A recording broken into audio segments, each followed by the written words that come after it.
Kami dari Universitas Peradaban, Fakultas Ekonomi dan Bisnis, Prodi Manajemen semester 3, dan kami dari kelompok 7. Video ini dibuat untuk menyelesaikan salah satu tugas dalam mata kuliah Manajemen Keuangan Lanjutan dengan dosen pengampu Ibu Cici Widowati, SPM, SM, dengan judul materi Efek Moderasi Mekanisme Tata Kelola Perusahaan pada hubungan antara struktur modal dan kinerja perusahaan. Sebelum kami masuk ke pembahasan lebih lanjut, izinkanlah kami memperkenalkan diri terlebih dahulu.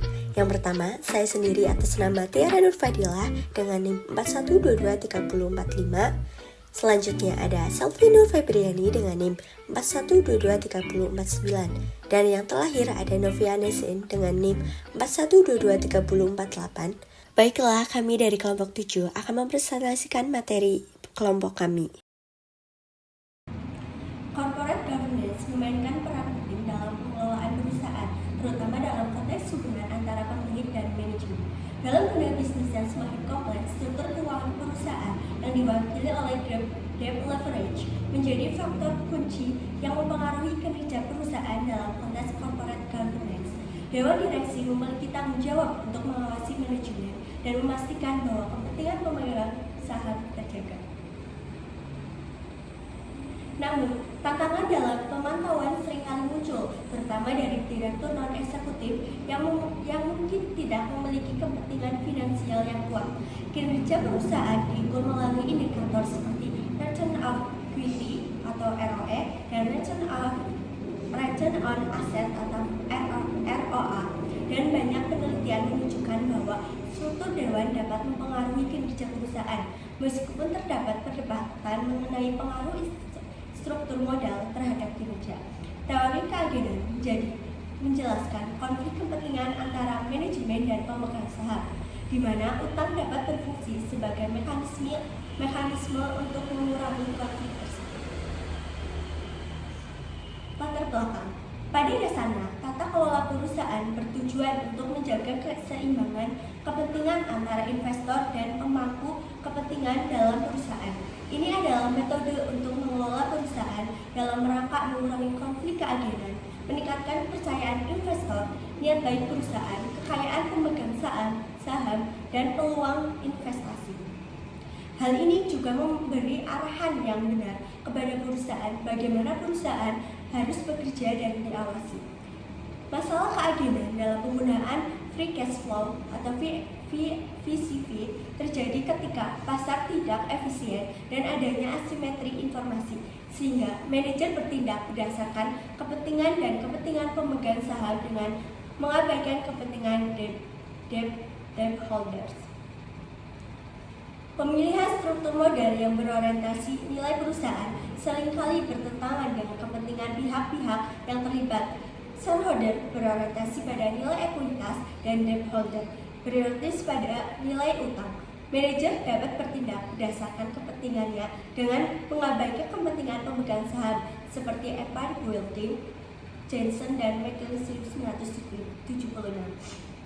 Selain itu, manajer dapat bertindak untuk kepentingan pemegang saham sehingga merugikan kepentingan debitur dengan melakukan investasi yang tidak optimal. Dengan adanya segel, perilaku oportunistik manajer dapat dikurangi sehingga dapat melakukan investasi yang optimal dan meningkatkan nilai perusahaan. Di sini ada beberapa poin yang akan dibahas. Yang pertama yaitu struktur modal, yang kedua ada tata kelola perusahaan, dan yang ketiga kinerja perusahaan. Baik, untuk materi yang pertama di sini ada struktur modal. Konsep struktur modal dapat didefinisikan sebagai komposisi proporsional atau kombinasi dari modal utang dan modal ekuitas. Menurut para ahli, yang pertama ada Van Horst dan Wachowicz 2008 menyatakan bahwa struktur modal sebagai metode pembiayaan jangka panjang adalah kombinasi dari modal saham preferred, modal ekuitas dan modal utang. Lalu yang kedua di sini ada Besley dan Brigham 2008, struktur modal sebagai kombinasi antara modal utang jangka panjang, modal saham preferred, dan kekayaan bersih yang digunakan sebagai metode pembiayaan permanen perusahaan. Oleh karena itu, dapat dikatakan bahwa struktur modal optimal dikonseptualisasikan sebagai kombinasi dari modal utang jangka panjang dan modal ekuitas, dan dengan demikian mengabaikan modal utang jangka pendek. Struktur modal yang optimal harus digunakan menurut teori dan literatur keuangan. Namun, tidak ada konsensus tentang bagaimana mencapai rasio utang terhadap ekuitas yang optimal. Struktur modal yang optimal meminimalkan biaya modal dan memastikan bahwa profitabilitas perusahaan dimaksimalkan. Manajemen struktur modal yang tepat sangat penting karena mempengaruhi profitabilitas dan nilai perusahaan dalam jangka panjang. Manajemen yang tidak efisien akan menyebabkan kesulitan keuangan yang pada akhirnya akan menyebabkan kebangkrutan. Lalu selanjutnya ada 3 teori yang berkaitan dengan pemilihan struktur modal pada perusahaan. Yang pertama ada teori Modigliani dan Miller atau MM. Yang kedua ada trade-off theory. Yang ketiga ada pecking order theory. Yang pertama teori MM merupakan teori yang paling mendasar untuk struktur modal dengan asumsi bahwa tidak ada tingkat pendapatan, maka struktur modal tidak relevan dengan nilai perusahaan atau perusahaan tidak memiliki cara untuk meningkatkan nilainya dengan mengubah struktur modal. Lebih jauh lagi, dengan memasukkan pajak penghasilan perusahaan, nilai perusahaan yang memiliki lebih banyak hutang dalam struktur modalnya sama dengan nilai pasar perusahaan yang tidak memiliki hutang. Singkatnya, teori ini menunjukkan bahwa struktur modal mempengaruhi nilai pasar perusahaan. Lalu yang kedua ada teori trade-off. Ini menyimpulkan bahwa nilai pasar perusahaan dengan utang sama dengan nilai perusahaan tanpa utang, ditambah nilai teksil dikurangi nilai sekarang dari biaya kebangkrutan. Teori ini menyatakan bahwa terdapat struktur modal yang optimal, di mana teksil memberikan manfaat yang paling besar untuk mengkompensasi kerugian dari utang akibat kesulitan keuangan dan biaya keagaman. Lalu yang ketiga ada pecking order. Teori pecking order yang menjelaskan keputusan pendanaan manajer bisnis dalam memenuhi kebutuhan modal mereka. Bisnis menempatkan urutan prioritas untuk dana mereka. Pertama menggunakan sumber internal diikuti oleh pinjaman, kemudian ekuitas tingkatnya. Lalu pecking order, teori menyatakan bahwa modal internal akan selalu didahulukan dari pinjaman dan penggunaan dana internal akan mengurangi ketergantungan perusahaan terhadap pihak eksternal, meningkatkan otonomi keuangan dan mengurangi kebocoran informasi internal. Selanjutnya ada mekanisme tata kelola perusahaan. Tidak ada definisi universal mengenai Gini yang disepakati oleh semua negara karena adanya perbedaan sistem ekonomi, hukum, politik, dan budaya.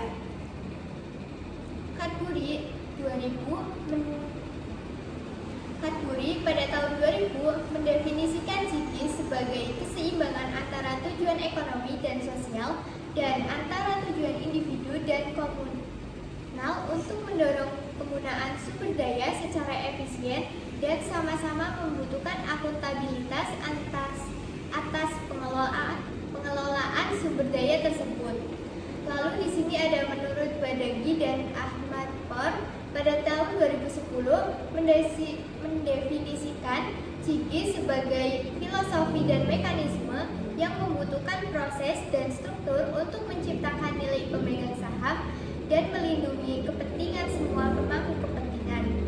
Menurut Cornelius 2005, Gini adalah seperangkat tujuan dan strategi yang dikeluarkan oleh direksi perusahaan dan implementasinya. Lalu yang terakhir ada menurut Seifer dan Vinci pada tahun 1997 mendefinisikannya sebagai cara yang dilakukan oleh pemasok keuangan kepada perusahaan untuk memastikan diri mereka sendiri dalam mendapatkan pengembalian atas investasi mereka. Teori yang mendasari praktik Tata kelola perusahaan adalah teori keagenan atau agensi teori. Prinsip utama dari teori ini menyatakan bahwa terdapat hubungan kerja antara pihak yang memberikan wewenang, yaitu investor, dengan pihak yang menerima wewenang, agensi, yaitu manajer, dalam bentuk kontrak kerjasama, atau dewan direksi adalah agen dan pemegang saham. Teori keagenan ini mengasumsikan bahwa semua individu bertindak untuk kepentingan mereka. Pemegang saham sebagai prinsipal diasumsikan hanya tertarik pada peningkatan hasil keuangan atau investasi mereka di perusahaan, sedangkan agen diasumsikan menerima kepuasan berupa kompensasi keuangan dan kondisi yang menyertai hubungan tersebut. Prinsipal menginginkan hasil investasi yang semaksimal mungkin, yang salah satunya tercermin dari peningkatan porsi dividen dari setiap lembar saham yang dimiliki. Di sisi lain, agen juga memenuhi tuntutan prinsipal untuk mendapatkan kompensasi yang tinggi. Lalu selanjutnya ada kinerja perusahaan. Kinerja keuangan mengungkapkan seberapa baik organisasi menggunakan sumber daya keuangannya dan menunjukkan kesehatan dan kebugaran keuangannya, serta hasil kerja, operasi, dan kebijakan perusahaan. Hasil ini disajikan dalam bentuk return on equity, return on investment, dividen per saham, laba per saham. Lalu selanjutnya ada struktur modal dan kinerja perusahaan. Perusahaan dengan modal utang yang rendah cenderung membelanjakan arus kas bebasnya secara bebas dan pada akhirnya menghasilkan return yang lebih rendah. Sebaliknya, perusahaan dengan modal utang yang lebih tinggi bekerja sangat efektif karena mereka berkomitmen untuk memenuhi pembayaran bunga pemegang utang dan mengelola arus kas yang tersisa dengan lebih efisien. Harris dan Rafiq 1988 menggambarkan leverage perusahaan yang lebih tinggi sebagai instrumen anti-takeover. Perusahaan dengan leverage yang lebih tinggi menanggung risiko yang lebih tinggi, yang pada gilirannya mencegah atau menghalangi pengambil alihan yang tidak diinginkan dari perusahaan lain. Karena alasan ini, manajer perusahaan cenderung mengelola jumlah utang yang lebih tinggi, yang tidak konsisten dengan teori keagenan. Beberapa penelitian menunjukkan hubungan positif antara struktur modal dan kinerja perusahaan, sedangkan penelitian lain menyatakan sebaliknya. Hal ini sesuai dengan hasil penelitian meta-analis yang dilakukan oleh THIDKK 2020 yang menunjukkan bahwa 63 penelitian menunjukkan pengaruh positif, sedangkan 117 penelitian menunjukkan pengaruh negatif dan 65 penelitian menunjukkan pengaruh yang tidak signifikan. Selanjutnya ada mekanisme CG, pengaruh dan kinerja. Memaksimalkan nilai perusahaan adalah tujuan utama pemegang saham. CG adalah seperangkat mekanisme untuk memastikan bahwa perusahaan menjaga kepentingan pemegang saham. Namun menurut teori keagenan, seringkali terjadi konflik kepentingan antara manajer perusahaan dan pemegang saham. MC Jensen dan McLean 1976. Konflik kepentingan lainnya juga muncul antara pemegang saham, pengendali, dan pemegang saham minoritas, dengan alasan bahwa pemegang saham besar dapat secara langsung mengeksploitasi pemegang saham minoritas dan juga hak-hak karyawan, sehingga menimbulkan masalah keagenan yang sangat besar. Sullivan dan Vinci 1997. CG yang lebih baik dan hak-hak pemegang saham yang lebih kuat dan meningkatkan kemampuan perusahaan untuk mendapatkan akses ke pembiayaan eksternal. Sullivan dan Vinci 1997. Selanjutnya ada struktur modal berfokus pada pengujian hubungan antara karakteristik utama CG dan struktur modal seperti yang pertama ada ukuran dewan, yang kedua komponis hewan, yang ketiga ada independensi hewan, yang keempat ada struktur kepemilikan, yang kelima ada masa jabatan CEO. Yang kelima ada dualitas CEO, kompensasi, manajemen, pengungkapan. Yang terakhir ada audit dan mekanisme lainnya. Selanjutnya ada ukuran, leverage, dan kinerja karyawan, komisaris, dan direksi. Hubungan antara ukuran dewan dan leverage memberikan hasil yang beragam. Adams dan Mehran 2002 berargumen bahwa pemegang perusahaan membutuhkan dewan yang besar untuk pengawasan yang efektif. Perusahaan dengan ukuran dewan yang lebih besar lebih cenderung menggunakan pembiayaan utang dibandingkan dengan perusahaan yang memiliki ukuran dewan yang lebih kecil. Hasil ini dapat dijelaskan sesuai dengan asumsi bahwa perusahaan dengan dewan yang lebih besar memiliki pengalaman yang beragam dan jaringan yang luas yang memfasilitasi yang lebih baik terhadap pembiayaan eksternal. Sheikh dan Wang 2012 di Pakistan menemukan bahwa ukuran dewan komisaris memiliki hubungan positif dengan rasio hutang perusahaan. Husseini dan Al-Fijri di UAE menemukan hasil yang sama, yaitu jumlah dewan direksi memiliki hubungan yang positif dengan rasio hutang terhadap ekuitas. Sementara itu, hubungan antara PS dan kinerja perusahaan diperkirakan memiliki hasil yang positif. Dewan direksi yang lebih besar cenderung melakukan monitoring yang efektif, karena dewan direksi yang lebih besar menerapkan tingkat hutang yang tinggi untuk meningkatkan nilai perusahaan. Temuan Andy dan Bos 2012 menunjukkan adanya hubungan positif antara ukuran dewan direksi dan profitabilitas.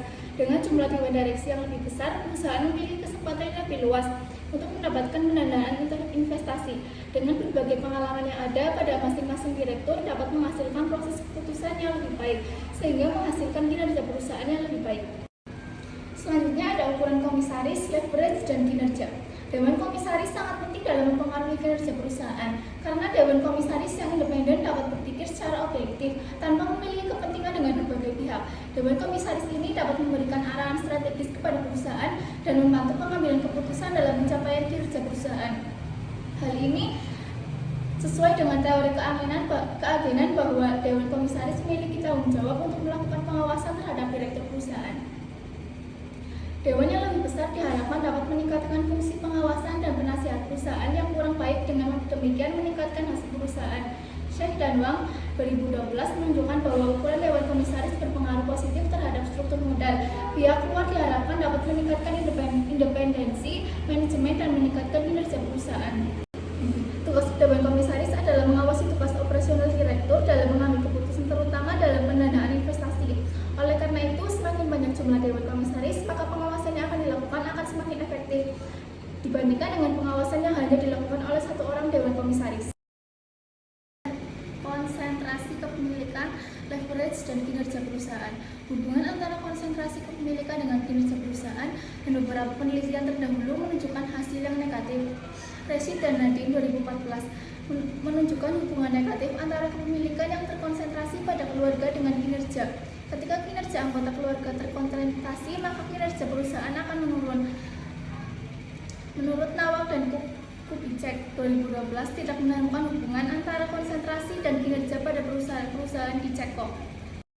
Selanjutnya ada konsentrasi kepemilikan, leverage, dan kinerja perusahaan. Dengan mengikuti masalah keagenan antara jumlah pemegang saham yang lebih besar dengan jumlah pemegang saham yang lebih kecil, di mana jumlah pemegang saham sedikit, maka pertimbangan atau masukan dalam pengambilan keputusan oleh dewan direksi menjadi sedikit, sehingga hasilnya kurang efektif. Sebaliknya, jika jumlah pemegang saham besar, maka akan banyak masukan kepada direksi dalam pengambilan keputusan, sehingga keputusan yang dihasilkan lebih baik. Dapat disimpulkan bahwa struktur modal, terutama utang jangka pendek, memiliki pengaruh positif yang signifikan terhadap kinerja perusahaan yang diukur melalui Return of Asset atau ROA dan Return of Equity atau ROE. Sebaliknya, utang jangka panjang tidak menunjukkan pengaruh yang signifikan terhadap kinerja.